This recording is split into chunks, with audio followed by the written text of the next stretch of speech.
El anticomunismo en la Europa democrática. Esto en Alemania sería impensable. Es un tópico repetido hasta la saciedad que atraviesa el discurso cotidiano de prácticamente todo el espectro político en España, especialmente de las personas progresistas. A cada muestra de carácter represivo de nuestra democracia capitalista, a cada recorte de derechos sociales, a cada ofensiva de clase por parte del gran empresariado, a cada declaración indignante por parte de la extrema derecha, a cada muestra de violencia fascista. En definitiva, ante cada situación cotidiana de la vida del capitalismo en nuestro país, hay alguien que, con buena intención, señala que el motivo de todos nuestros males está en un atraso específico respecto al resto de países capitalistas desarrollados. Esta idea, que es común y bien intencionada entre personas que empiezan a acercarse a una forma crítica de ver la política capitalista, es una idea peligrosa a medio plazo, porque idealiza el capitalismo y los márgenes de mejora que ofrece a la clase trabajadora. Podríamos dar 1000 ejemplos. El auge de la extrema derecha y las fuerzas fascistas en la Unión Europea, que aventaja con mucho el de España, la persecución a grupos anticapitalistas en general o comunistas en particular, o la restricción del derecho a la huelga y la limitación extrema del papel de los representantes sindicales de las y los trabajadores en sus empresas. En particular, el ejemplo que presentamos hoy lo hemos conocido a raíz de los discursos y campañas que han compartido con nuestra organización los camaradas del Partido Marxista-Leninista de Alemania, MLPD. El pasado 8 de mayo tuvo lugar en Alemania la conmemoración del 75 aniversario de la liberación del fascismo nazi, y el MLPD organizó, por iniciativa propia o en colaboración con otros grupos, actos reivindicativos antifascistas de homenaje a los luchadores contra el régimen nazi, en especial los luchadores del Ejército Rojo de la Unión Soviética, que jugó el papel fundamental en la liberación antinazi. Para nuestra sorpresa, el anticomunismo resultó ser el tema central de los discursos de los dirigentes del MLPD, que hablaron en los actos conmemorativos. No vamos a reproducir el conjunto de sus discursos porque mucho de su contenido es muy específico del Día de la Liberación en Alemania y de la actualidad política alemana, pero contribuye a comprobar cómo en países que, en el imaginario colectivo español, son más avanzados democráticamente, puede darse de manera sistemática y descarada un anticomunismo de Estado, que ponga trabas a cada pequeño paso. Una pequeña muestra, pero que habla por sí sola, la encontramos en este fragmento del discurso del líder del MLPD, Gaby Fechner. Hace 2 días se nos prohibió con toda seriedad celebrar un acto conmemorativo este 8 de mayo como Día de la Liberación en el lugar conmemorativo del campo de concentración de Buchenwald, con el argumento de que, en el caso de nosotros, como organizadores, se debía asumir que el estalinismo podía ser glorificado en este acto. Pero el Estado alemán no se contentó con impedir un acto solemne de conmemoración antifascista en un campo de concentración por motivos puramente políticos, sino que inicialmente ni siquiera pretendía dar motivos explícitos. Pretendía prohibir el acto con excusas absurdas. 2 días antes nos habían enviado la explicación de que el evento no podía tener lugar porque no había suficiente desinfectante en los baños. Nosotros dijimos, ustedes no pueden decirlo en serio, con gusto traemos 2 paquetes de desinfectante para cada baño. Y luego 2 días después llegó esta argumentación. Así que se puede constatar cómo en este caso también se inventan pretextos. A cualquiera que haya participado durante cierto tiempo en movimientos reivindicativos organizados, le puede venir a la mente 1000 pequeños casos en los que la administración o la empresa ha tratado de impedir actos políticos legítimos recurriendo a formalismos absurdos, medidas burocráticas que supuestamente se exigen a todo el mundo y que no se estarían cumpliendo, plazos insuficientes, etc. Y es que el anticomunismo tiene estas mismas raíces. Es el empeño de la clase dominante por bloquear la participación política de la clase obrera, que se focaliza sobre elementos especialmente activos para tratar de apartar al resto de compañeras y compañeros de clase para dividir y así vencer con más facilidad. Lo peor es que en el anticomunismo, por ser tan focalizado, no solo toman parte los sectores políticos reaccionarios, sino también algunos representantes acomodados de las capas populares, usualmente ligados a la izquierda institucional y a la burocracia política. Estos sectores acomodados de la izquierda buscan seguir haciendo las cosas a su manera, quitándose de encima a los molestos comunistas que les critican y exigen que rindan cuentas a la población trabajadora a la que dicen representar. En el caso que denunciaba la camarada Gaby Fechner, no era un gobierno de ultraderecha quien limitó el evento, sino de hecho un consejo formado por políticos de alto rango, principalmente del partido Die Linke, partido hermano de Izquierda Unida en Alemania.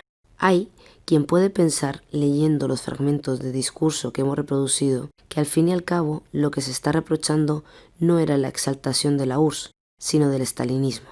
El problema es que esto del estalinismo no es más que una falsificación histórica con la que poder centrar el tiro de la represión de baja intensidad en los comunistas. Es un anticomunismo más refinado.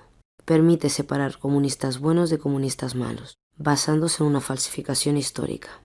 Cualquier comunista que hable de la Segunda Guerra Mundial tiene que reconocer que, si está a favor del papel jugado por la Unión Soviética contra el nazismo, que fue el fundamental en aquella guerra, el papel del máximo dirigente de la URSS y del comunismo internacional, Stalin, no se puede barrer debajo de la alfombra.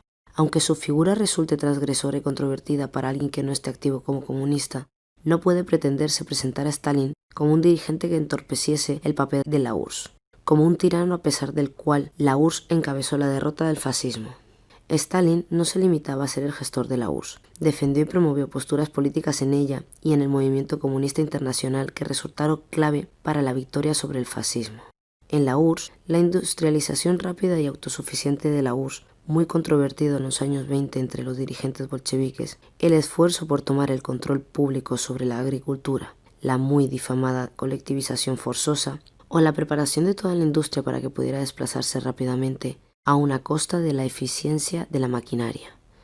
En el movimiento comunista internacional, las alianzas antifascistas, la organización de brigadas partisanas amplias, incluso en los países ocupados y hasta en el corazón del régimen nazi, que desató niveles de represión sin precedentes. La URSS organizó la llamada Orquesta Roja, un comando antinazi dirigido desde la URSS como un funcionamiento extremadamente clandestino y profesional, que posibilitó golpes quirúrgicos contra el régimen nazi, así como la obtención de información política y militar crucial extraída incluso a los más altos niveles del nazismo. Naturalmente, una práctica política oportunista no tiene problema alguno en pasarle puntillas sobre estas cuestiones con tal de no confrontar con la visión del mundo y de la historia que promueven los capitalistas desde sus diferentes publicaciones y aparatos ideológicos de adoctrinamiento. Pero un comunista organizado y honesto, que se preocupe por la clase obrera, cuenta con una posición política independiente de la de los capitalistas. No puede ignorar todas estas cuestiones. Como los capitalistas y sus representantes políticos no son estúpidos, utilizan la cuestión de Stalin y muchas otras como forma de dividir entre comunistas tolerables y comunistas extremistas, a los que hay que perseguir. A veces esta forma de actuar es más malintencionada y otras veces es más casual, pero en cualquier caso es útil políticamente para sostener el anticomunismo.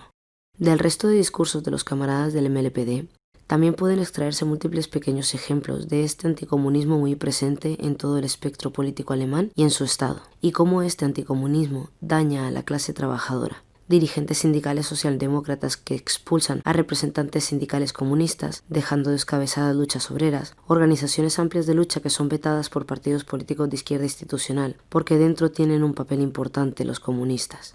Aun cuando esas organizaciones en sí mismas no son comunistas, ni siquiera en algunos casos anticapitalistas, entre otros.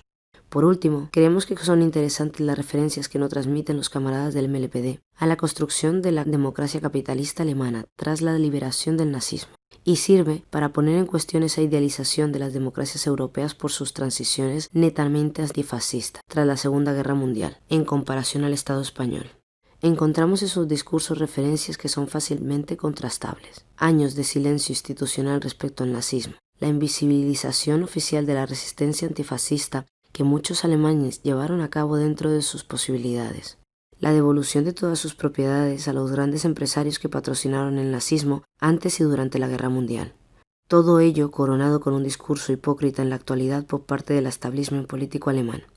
A Alemania solo se le puede amar con el corazón partido, como decía recientemente un político del CDU, el partido de Merkel. En otras palabras, durante décadas, los políticos de centro alemanes persiguieron a los comunistas, llegando a ilegalizar durante años el Partido Comunista Alemán, mientras toleraban la continuidad de sectores ligados al nazismo en amplios sectores del Estado y la economía, y ahora pretenden que toda Alemania se identifique con los crímenes nazis. Con esto tenemos dos mensajes claros que transmitir. Por un lado, no debemos idealizar las democracias europeas. Hacerlo nos confunde, altera nuestra agenda política. Nos lleva a buscar un espejismo democrático imposible bajo el capitalismo. Por otro lado, el anticomunismo debe entenderse como un complejo sistema de pensamiento y actuación político que golpea al conjunto de la población trabajadora, tratando de actuar contra personas particularmente activas y organizadas. Por eso, reduce las mismas formas de la represión democrática contra los movimientos de lucha de nuestra clase. Trabas burocráticas, represión focalizada para aislar a los elementos más activos y difamación.